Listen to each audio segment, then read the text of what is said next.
Hey, Todd. Hey, buddy. How was your trip to Madison? Long. Very long. Long travel-wise or long ideologically? Tough for you to step into the hotbed of radicalism? Yeah. Travel-wise. Okay, so were you confused when I told you meet me at the statue and she's not here? Yeah. I walked around here last night about 3 times thinking I was crazy So how did you know that this was the right place? because I saw the graffiti. This is a statue built in honor of the suffragette movement. Forward, it's called. That is the motto of Wisconsin. What does that say about our state? Where are we going? It's kind of sad. It really is. Are we going backwards, Mark? Is that where we're going? Okay, I want to give you a hug. Yeah, I forgot that you're that much taller and with your military service. I know if I come in close, you could snap my neck in 3 seconds, whatever. Okay, let's do a selfie. Hey, Todd. How you doing, Mark? So, why are we meeting? Think me and you want to have a discussion on some political topics in the crazy state of the world. Yes. Let's introduce ourselves. My name's Todd Haskell. I'm 31. Yeah, 31 years old. I'm from Wait a Hayward, second, you Wisconsin. sure? Yeah. Well, I'm from Chicago, Illinois, but now I live in But Hayward, you know you're Wisconsin. 31. Okay, fine. I consider myself a Republican. I have voted Democrat in the past. Well, I did consider myself Republican. Now I really don't know what I consider myself, I guess. I'm a little undecided at the moment. Okay, I'm Mark Kornblatt, filmmaker. Born in New Jersey, moved to Wisconsin after I met my wife. We lived there for 32 years, raised my kids there. Just turned 66. I've been a Democrat my whole life. I did vote for one Republican congressman years ago because I just thought he was a much better candidate. Give me 3 reasons why you voted for Trump last time. I hate to be the person that's like, oh, he spoke his mind and put these politicians in check. You know, that was a big one. He said things that I wanted to say, like, what the hell is going on? Why aren't you fixing things? Politicians are politicians. They've been the same way forever. And I did feel like it was time for a shakeup.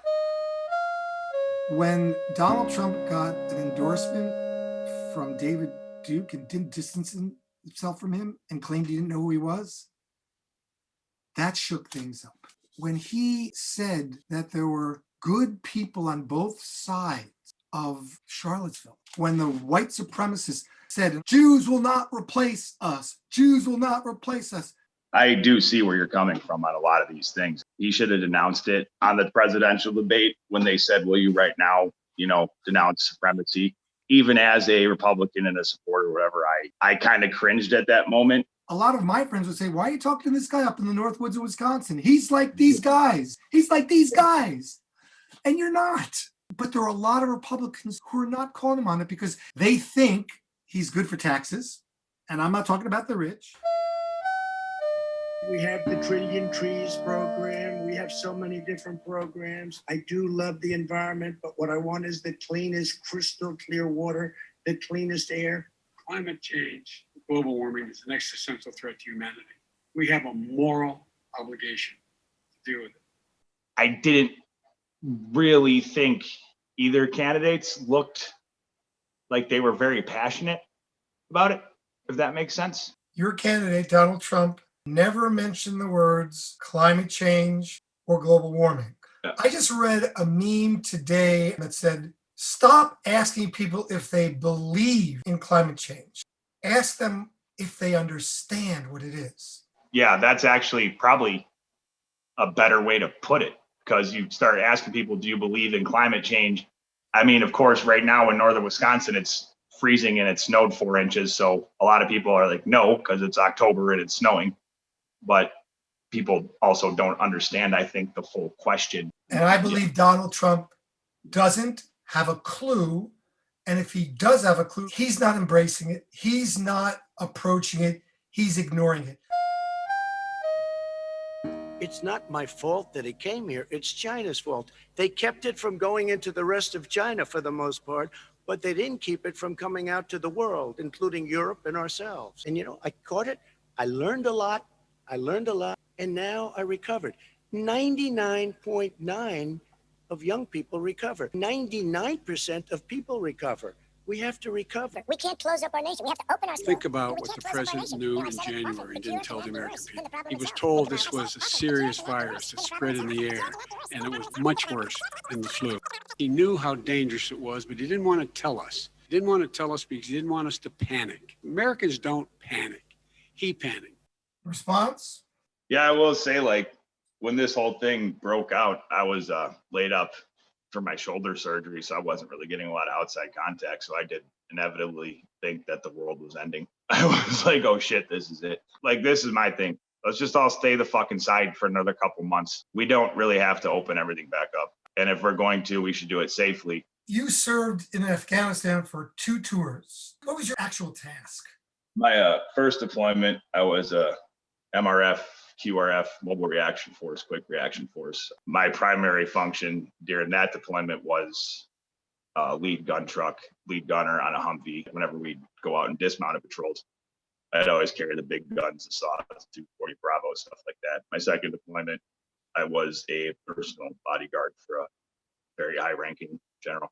So let me ask you something. If you were on your lead vehicle, 2 guys who were vying to be in charge of you, and one said, "We're rounding the corner, let it run its course, don't worry about your helmet, we're gonna be fine, we're great, we're the best." And then you had another one who said, "Duck, motherfucker, there's incoming." Who would you rather have telling you what to do? The one taking control of the situation. 3, 2, 1, go! Welcome to the kingdom. Did you see the way our people, they were protecting his bus yesterday because they're nuts. So his bus, they had hundreds of cars. Trump, and the American flag. That's it. You see Trump. Hey, Mark. Hey, dude. How's it going, man? How's it going? You really put it well in your email to me. I felt like he killed my dog. I'm still recovering from the news that you stayed red, but I want to just tell you straight out, that's your right.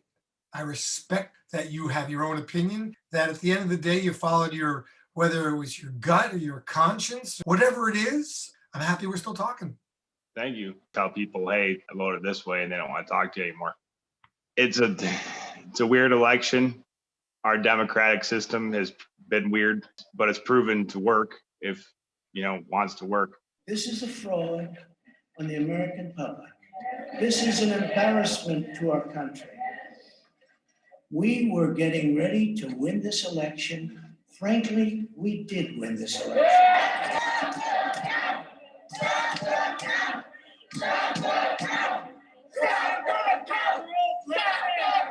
If we don't root out tremendous and horrible fraud that's taken place in our 2020 election, we don't have a country anymore. We promised that if the GOP would not do everything in their power to keep Trump in office, that we would destroy the GOP.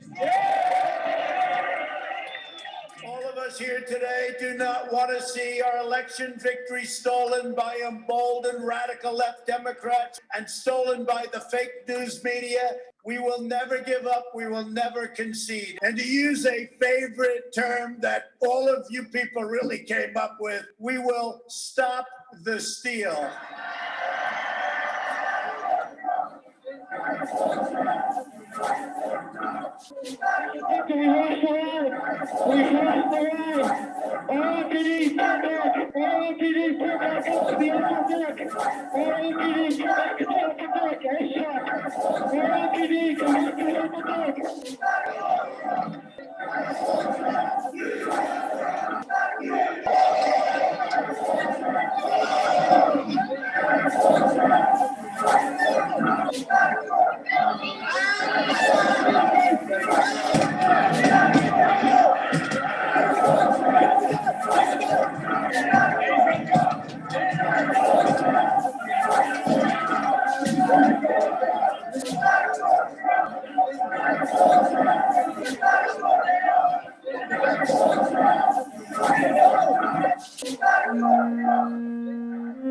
Hey, Todd. How's it going, Mark? It's hard to believe it's over 2 months since we talked last.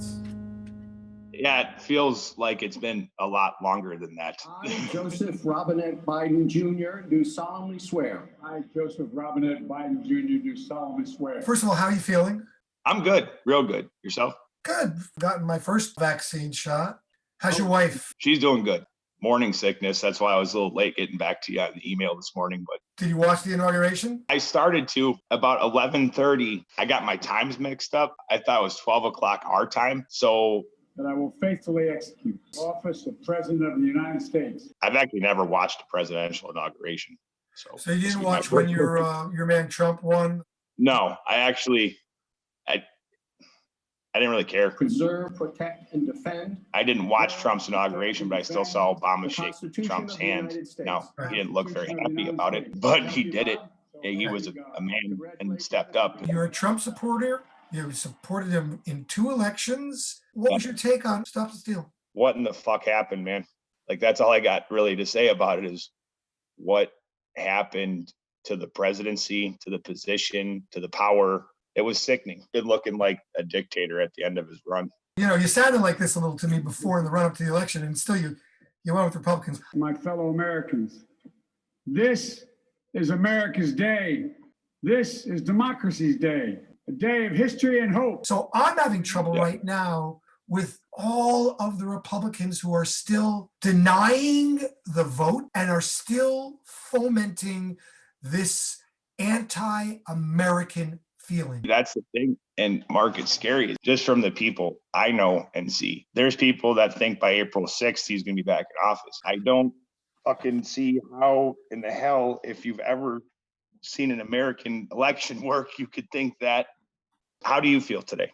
When Obama was elected, I was working in a school with a lot of children of color and poverty. And I remember watching the inauguration in school and feeling proud to be an American. Today, I'm still so upset about what happened on January 6th at the Capitol, the division that exists around the country, the dishonesty among the Republican leadership. I'm mostly relieved. We must end this uncivil war that pits red against blue, rural versus urban, conservative versus liberal.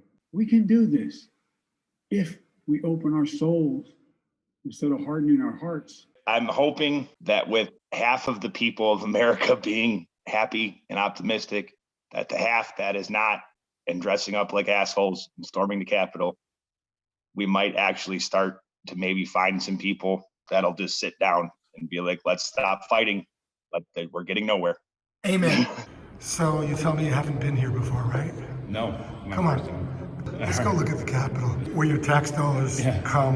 Which room is that? Yeah. You still consider yourself a Republican, right? Yeah. Okay. What do you think about those who are still claiming that the vote for president was a fraud? They need to get the fuck over it. Honestly. Okay, so tell me, they're still pushing that. Why? I don't know. That's the shitty part. Is like you said, how do you get over it when you got people in power telling you, these weird conspiracy theories and all that? I don't understand it. It's just like we're going backwards. Let me ask you. If the election were tomorrow for president and Donald Trump was on the ticket again, would you vote for him? No, definitely not. Why? Because of what happened last time. I think we all just over it. I really am. I feel like the last couple of years have really made a mockery of our entire system. Yeah, last couple of years. And you still voted for that right. friend of yours. Yeah, right. Okay, let's go on. I don't want to belabor this. We're having a good experience. We're having a good reunion, right? Fair enough. Yeah, okay. And we already have Todd Haskell from Hayward, living in the woods, living the life, second baby on the way, new house on the way, working in the midst of what appears to be a bouncing back, almost thriving economy under a Democratic administration. Comments, thoughts? We bounced back yet? We've now freely walked wherever we please in the Wisconsin State Capitol. Why are we filming this one? The election is done. Yeah, we don't know what's going to happen with Donald Trump and his finances, and we don't know what's going to happen with the Senate, with the filibuster and the infrastructure, but why are we still doing this? The work is not done. if that makes sense. I don't think, like, okay, yeah, Donald Trump, whatever, but that's just a flash in the pan. I mean, a couple of years, hopefully we'll not talk about him anymore. But there's still a distance between both sides. And I feel like me and you are still trying to close that together and get people to talk and communicate. And that, to me, I think is still really important to do. Standing in front of this Black Lives Matter painting on boards, basically, of a store that was destroyed during the Black Lives Matter protests, for both of us is something bittersweet. How long were your 2 tours? 27 months. 27 months. And that's one thing I've learned. Violence doesn't solve fucking anything. Ever.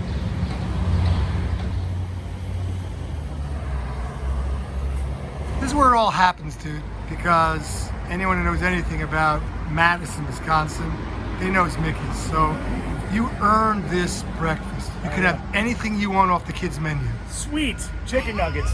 Here we go.